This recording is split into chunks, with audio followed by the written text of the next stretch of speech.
Today is my 49th birthday, the final year of my 40s. I'll be honest, I'm not overly happy about it, but at the same time, I'm not going to wallow in any kind of misery. In fact, I wasn't even going to do a video like this, but seeing as how I've fallen into a video production slump lately, and it's been at this point, I think 10 days since my last video, it's about time I break out of my slump. And I am going to be doing a video that's a little outside the norm because usually the subject matter of this channel pertains to small towns. But I mean, it doesn't matter where you live. A big city like Tokyo or a small town like mine, aging is all part of the process. Now, if there's one thing I want to avoid here, it's rambling on randomly. So I think what I'm going to do is I'm actually going to share with you guys my thoughts that I wrote down in my journal. Here we go. Last year of my 40s begins today.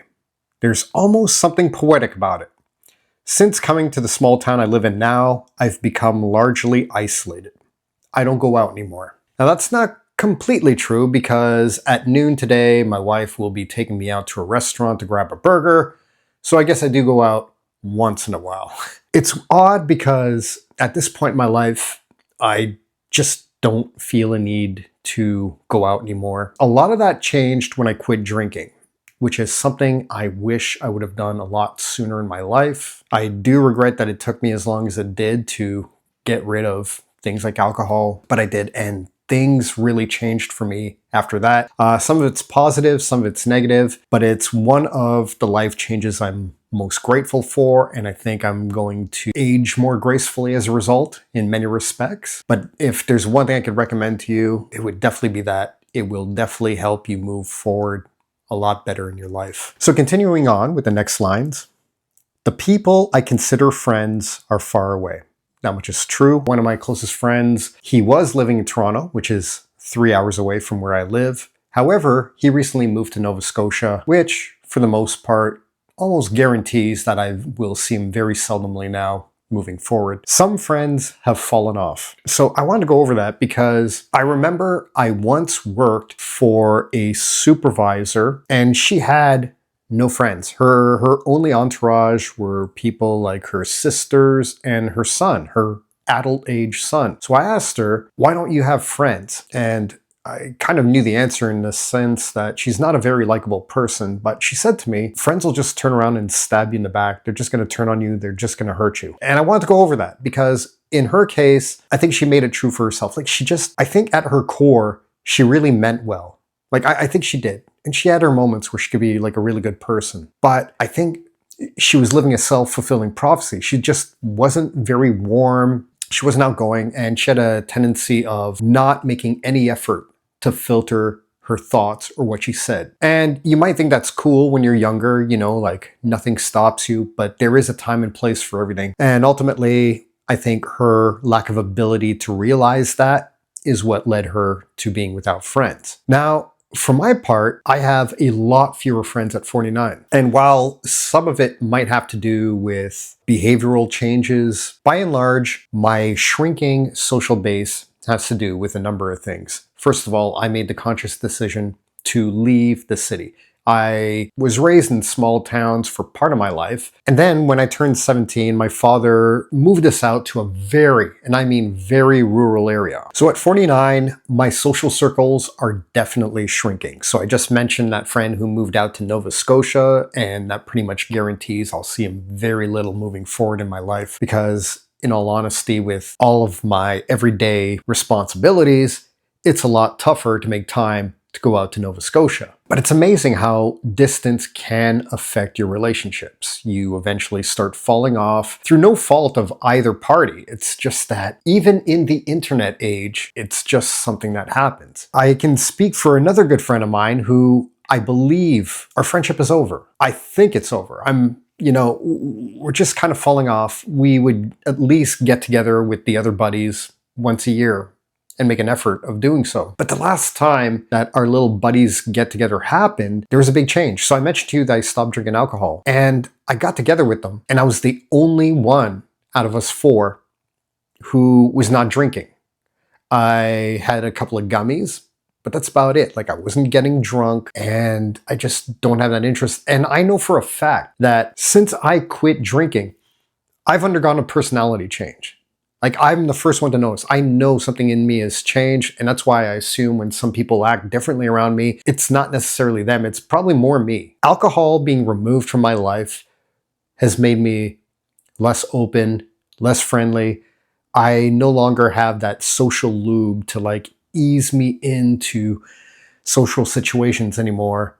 And as a result, I find it much easier to just abstain from other people's company. Going back to that guys get together and no longer having alcohol having any kind of effect on my thought patterns or the decisions I make. Yeah, I think we just, maybe there's a subconscious realization that we're starting to go in very different directions. Despite what some people may say, politics does affect relationships. So for instance, I'm a very conservative / libertarian type person. I hate big government. I don't like intervention. I believe in self-sufficiency. Whereas this buddy I spoke of, despite the fact that he was very opposed to our government's left-wing policies as it pertains to economics, I live in Canada, by the way, so let me just give you a quick explainer. You might have heard of the Freedom Convoy, and the Freedom Convoy was all these people who were opposed to mandatory vaccine mandates.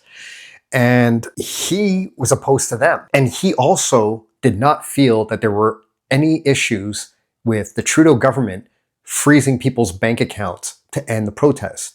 Whereas as a libertarian, I feel that there is no reason for that. The Freedom Convoy was a peaceful protest. Yes, it was loud. Yes, it was annoying. And yes, it was disruptive. And yet it was no more disruptive than what we saw with the Free Palestine protests that have been going on for the past 3 years. I think just that alone is enough to create a fundamental rift between us. We have such different perceptions. Like, I think there's no excuse. If the Freedom Convoyers started tearing Ottawa apart, setting places on fire, beating up the police, then maybe freezing their assets would have been a viable solution because of a case of extreme violence.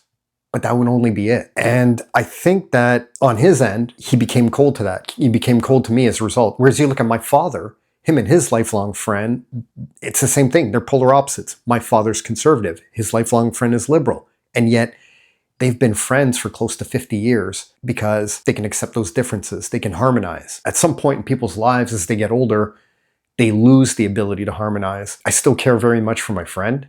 I'd still love to have him as a friend. But if he feels that this impasse that we have is more than our friendship can bear, then that's the decision that he's made, and I have to accept it. I will just leave that friendship off to figure itself out. Who knows? Maybe he'll come to me when he needs me, or who knows what'll happen. That's part of the journey of being 49. Like, in some cases, I've just been watching life unfold on its own. So going back to the journal again, this has left me with an abundance of time to be alone with my thoughts and reflections. The irony of these reflections is that they are showing me ways to improve as a person, and yet, as I work on implementing these changes, my desire to be around others is cratering. If there's one thing I found when I was younger, I used to travel a lot, and there'd be times where I'd go to a country where, because of a linguistic divide, there was no one for me to talk to.